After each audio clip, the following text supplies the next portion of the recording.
1971 সালের মুক্তিযুদ্ধের পর অর্থাৎ পাকিস্তান থেকে বাংলাদেশ স্বাধীনতা পাওয়ার পর বাংলাদেশের ব্যাপারে অনেকটা চুপ হয়ে গেছিল পাকিস্তান। মানে তেমন একটা কথাবার্তা বলে না বা নাক গলে না। মোটামুটি এইটা বলা যায় যে কূটনৈতিক সম্পর্কটা বাংলাদেশের সাথে একদম জিরো লেভেলে পৌঁছে গেছিল। বাট ছাত্র আন্দোলনের মাধ্যমে যে নতুন সরকার বাংলাদেশে আসলো, যে নতুন সরকার ক্ষমতা নিল এবং বর্তমানে ওনাদের কাছেই ক্ষমতা রয়েছে।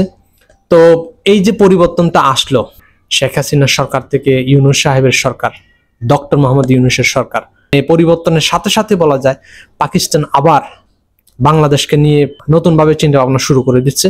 এর মধ্যে একটা খবর প্রচার হয়েছে, সেটি হচ্ছে ভিসামুক্ত পাকিস্তান ভ্রমণ, মানে ভিসা ছাড়াই এখন বাংলাদেশিরা পাকিস্তানে যেতে পারবেন। What a good news for Bangladesh. বাংলাদেশিদের বেশিরভাগ ক্ষেত্রেই ইন্ডিয়াতে বেশি আসা যাওয়া করে, ইন্ডিয়ার সাথে বেশি আনাগোনা।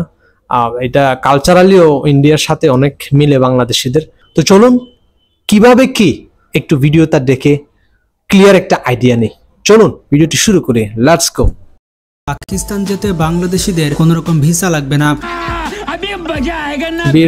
সম্প্রতি পাকিস্তান এই নতুন নীতিমালা গ্রহণ করেছে, আর এ কারণে বাংলাদেশিরা পাকিস্তানে যেতে মুখিয়ে আছে। অনেকে হয়তো জানে না ভারতের মতো পাকিস্তানেও অনেক দর্শনীয় স্থান রয়েছে। পাকিস্তান যেতে যারা আগ্রহী তারা শুনে অনেক খুশি হবেন যে ভারতের চেয়েও পাকিস্তানে অনেক সুন্দর জায়গা রয়েছে। আপনি খুবই কম খরচে পাকিস্তান, দুই দেশে কিন্তু সুন্দর সুন্দর জায়গা রয়েছে। তো প্রথমে আমরা দেখব ভারত থেকে পাকিস্তানের বেশি সুন্দর জায়গা বা পাকিস্তানের থেকে ভারতের বেশি সুন্দর জায়গা, এটা বলা যাবে না। প্রত্যেক দেশে কিভাবে যাবেন, কোনো না কোনো জায়গা আছে যেগুলো খুবই সুন্দর, পর্যটকদের আকর্ষণ করে। তো ভিডিওটিতে লাইক দিয়ে বসে যান শেষ পর্যন্ত দেখার জন্য। আর নতুন দর্শকেরা চ্যানেলটি সাবস্ক্রাইব করে ফেলুন। Number 10, Khamosh waterfall Skardu. আচ্ছা, এখানে তাহলে টুরিস্টের জন্য সমুদ্রপৃষ্ঠ থেকে কিছু প্লেস দেখাবেন উনি।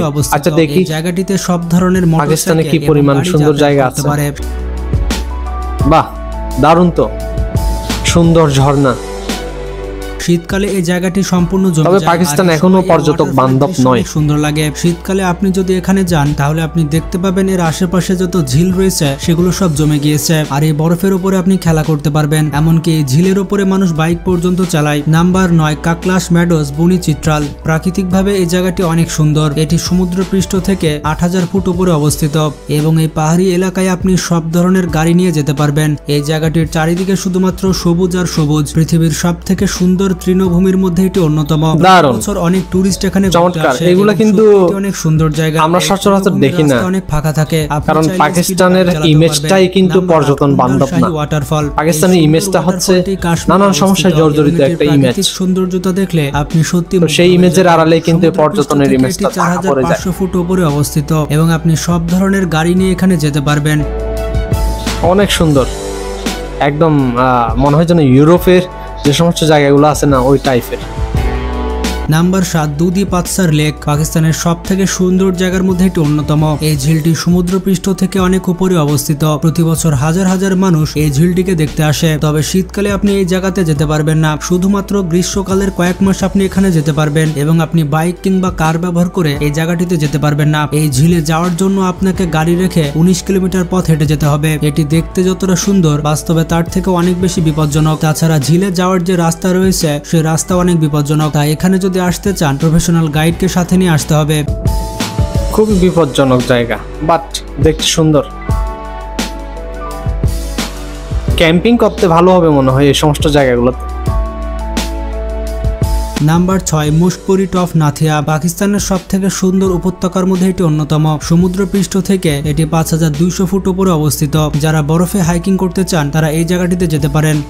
অনেক উঁচু জায়গা, সম্পূর্ণ গ্রিন বরফ পড়ে। শীতকালেও আপনি এখানে যেতে পারেন। বাংলাদেশে যদি এই টাইপের জায়গা থাকে সুন্দর লাগে। তবে এখানে আপনি রাতে ক্যাম্পিং করতে পারবেন না। এর আশেপাশে জঙ্গল রয়েছে এবং সেখানে বিপজ্জনক প্রাণীও রয়েছে।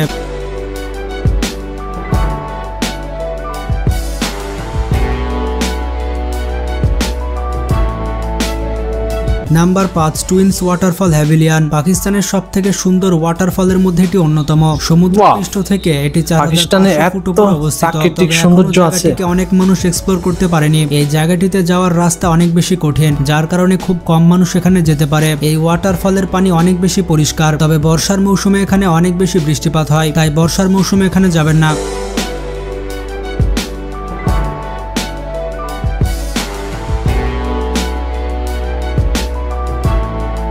নাম্বার 4 মহাদান লেক কালাম পাকিস্তানের এই লেকটি অনেক বেশি সুন্দর। এই লেকের যে কালার এবং প্রাকৃতিক সৌন্দর্যতা তা আপনাকে মুগ্ধ করতে বাধ্য করবে। এই ঝিলে আপনি নৌকাও চালাতে পারেন এবং কাটানোর জন্য এর থেকে ভালো জায়গা হতেই পারে না। এছাড়া এই লেকের আশেপাশে আপনি ক্যাম্পিং ও করতে পারবেন। পরিবার নিয়ে ঘোরাঘুরি করা বাংলাদেশ থেকে অনেক গুণ বেশি সুন্দর পাকিস্তান। ভ্যারাইটিস টাইপের জায়গা আছে।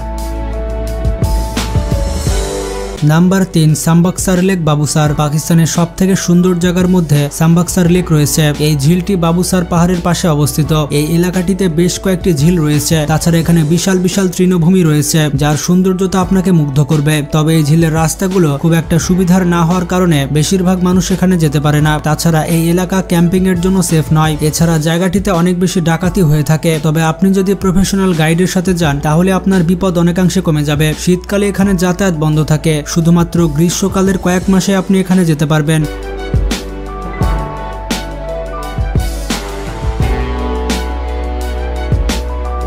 Number 2 মানসিট of Saran forest Islamabad থেকে এই জায়গাটি 6 ঘন্টা দূরে অবস্থিত। এই জঙ্গলটি অনেক বিউটিফুল জঙ্গল এবং এখানে অনেক সুন্দর সুন্দর জায়গা রয়েছে। তবে এই ফরেস্টে আপনি গাড়ি নিয়ে যেতে পারবেন না, আপনাকে স্পেশাল জিপ বুক করতে হবে এবং জিপেই সেখানে যেতে হবে। এই জঙ্গলটি অনেক সেফ, এখানে আপনি ক্যাম্পিংও করতে পারবেন। তাছাড়া এই জঙ্গলে বেশ কিছু পাহাড় রয়েছে, এই পাহাড়গুলোর উপত্যকার দৃশ্য অনেক সুন্দর। তাছাড়া এখানে অনেক বড় বড় তৃণভূমি রয়েছে এবং বিশাল ফাঁকা ফাঁকা জায়গাও রয়েছে।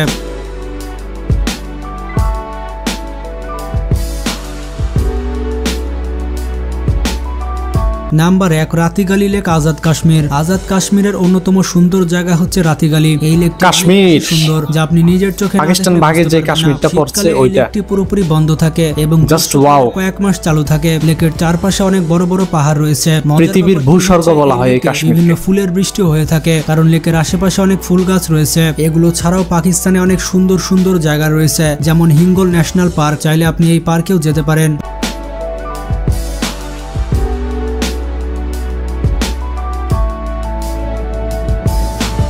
পাকিস্তানের অন্যতম সুন্দর জায়গা হচ্ছে কাশ্মীর ভ্যালি, যাকে অনেকে পৃথিবীর জান্নাতও বলে থাকে। এই কাশ্মীর ভ্যালি অনেক সুন্দর।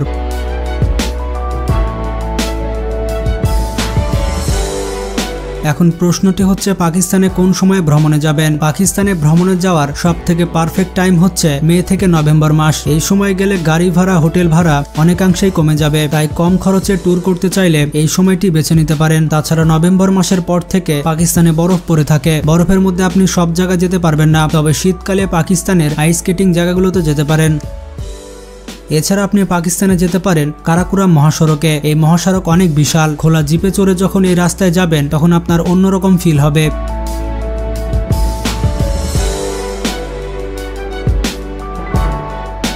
এখন প্রশ্নটি হচ্ছে খরচ কত হতে পারে। ব্যাপারটি হচ্ছে পাকিস্তানে থাকা খাওয়া এবং অভ্যন্তরীণ যাতায়াত খরচ বলতে গেলে বাংলাদেশের মতনই। কিছু কিছু ক্ষেত্রে বাংলাদেশের থেকেও কম খরচ হতে পারে। আপনি সেখানে যত দিনই থাকুন তাতে খরচ তেমন একটা বাড়বে না। সব থেকে বড় খরচ হচ্ছে বিমান ভাড়া। তবে স্বাধীনভাবে নিজের ইচ্ছে মতো ট্যুর করতে চাইলে ট্রাভেল এজেন্সির সহায়তা নিতে পারেন। ইসলামাবাদের একাধিক এজেন্সি আপনাকে গাইড সহ ভ্রমণের জন্য জিপ গাড়ির ব্যবস্থা করে দিবে। এতে খরচ কিছুটা বেশি হলেও আপনি অনেক বেশি সুবিধা পাবেন। পাকিস্তানি ভিসা বর্তমানে বাংলাদেশিদের জন্য ফ্রি, তবে ঢাকা থেকে লাহোর বিমান ভাড়া প্রায় 40 থেকে 80 হাজার টাকা পর্যন্ত। তবে খুবই শীঘ্রই ঢাকা থেকে লাহোর সরাসরি ফ্লাইট চালু হতে পারে, আর তখন বিমান ভাড়া হতে পারে 15 থেকে 20 হাজার টাকা। লাহোর থেকে ইসলামাবাদ যেতে খরচ হবে 1 হাজার টাকা এবং ছোট ছোট ট্রিপের জন্য খরচ হবে 3 থেকে 4 হাজার টাকা। পাকিস্তানে যদি আপনি 15 থেকে 20 দিন অবস্থান করেন তাহলে হোটেল ভাড়া, যাতায়াত ভাড়া এবং ঘোরাঘুরিতে খরচ হতে পারে 15 থেকে 20 হাজার টাকা। তো সব মিলিয়ে পাকিস্তান ট্রিপের জন্য বর্তমানে আপনার খরচ হতে পারে 60 থেকে 70 হাজার টাকা। আর যদি বাংলাদেশ থেকে সরাসরি ফ্লাইট চালু হয় তখন আপনার খরচ হতে পারে 40 থেকে 50 হাজার টাকা। তো সব মিলিয়ে এখন পাকিস্তানে যাওয়া অনেক সহজ হয়ে গিয়েছে। কারা কারা তাহলে এখানে 10,000 টাকা লিখছেন কেন আপনি? ভিডিওটি ভালো লাগলে বেশি বেশি শেয়ার করতে পারেন। আজকে পর্যন্তই, ভালো থাকবেন, টেক কেয়ার। হোয়াটএভার টাকা পয়সা বা ভাড়া তারা যাই যাক না কেন, একটা বিষয় অবশ্যই বলতে হয়, সেটা হচ্ছে এই যে প্রাকৃতিক সৌন্দর্যে ভরপুর পাকিস্তান, এই বিষয়টা কিন্তু পাকিস্তানের পলিটিক্সের নিচে দেখা পড়ে থাকে সবসময়। পাকিস্তান কিন্তু এই প্রাকৃতিক সৌন্দর্য দিয়ে বিশ্বের কাছে তেমন পরিচিত না। পাকিস্তান পরিচিত হয় তার যে ডার্টি পলিটিক্স এবং পাকিস্তান ক্রিকেটের মাধ্যমে। তো পাকিস্তান চাইলে কিন্তু এই ট্যুরিজম থেকে আসলে কোটি কোটি টাকা কামাইতে পারে।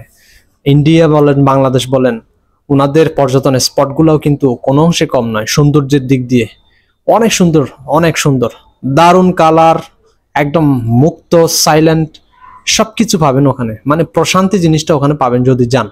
তো বাংলাদেশ যেহেতু ভিসা ফ্রি ভিজিটের পারমিশন পেয়েছে পাকিস্তান থেকে, অবশ্যই বাংলাদেশিদের জন্য একটা চরম একটা অপরচুনিটি টু ভিজিট পাকিস্তান। আর পাকিস্তানের যে খরচাপাতি তাও তো শুনে নিলেন, যে যে যেভাবে যাবেন ওইভাবে খরচা হবে। তো বন্ধুরা, কেমন লেগেছে ভিডিওতে অবশ্যই কমেন্ট সেকশনে জানাবেন। পাকিস্তানে ভিজিট করার কোনো ইচ্ছা আছে কিনা, এই ভিসা ফ্রি পারমিশনটা আপনারা কাজে লাগাতে চান কিনা। দেখলেন তো 10টা পর্যটনের স্পট এখানে দেখানো হয়েছে, একটার থেকে একটা সুন্দর। আর এখানে উনি আর একটা বিষয় উল্লেখ করে নাই, সেটি হচ্ছে পাকিস্তানের যে সামরিক পরিস্থিতি সবসময় থাকে, মানে প্রায় মিডিয়াতে আছে যে পাকিস্তানে অমুক জায়গায় হামলা হয়েছে, সমুক জায়গায় হামলা হয়েছে। এই বিষয়গুলো ওনার একটু আলোচনা করা উচিত ছিল, কারণ নিরাপত্তা বিষয়টাও আসলেই বিগ একটা সাবজেক্ট। তো আপনারাও অবশ্যই যদি পাকিস্তানে যান এই বিষয়গুলো মাথায় রাখিয়ে যাবেন। এই বিষয়গুলো বিচার বিবেচনা করে সিদ্ধান্ত নেবেন পাকিস্তানে আসলে ভিজিট করা আপনার জন্য সেফটি হবে কিনা। তো ভিডিওটি আমি এখানে শেষ করছি, দেখা হবে নতুন কোনো একটা ভিডিওতে। এই ভিডিওটা যদি ভালো লাগে তাহলে অবশ্যই লাইক করবেন, চ্যানেলটি সাবস্ক্রাইব করে পাশে রাখবেন, শেয়ার করবেন। তো সবাইকে অসংখ্য ধন্যবাদ সাথে থাকার জন্য।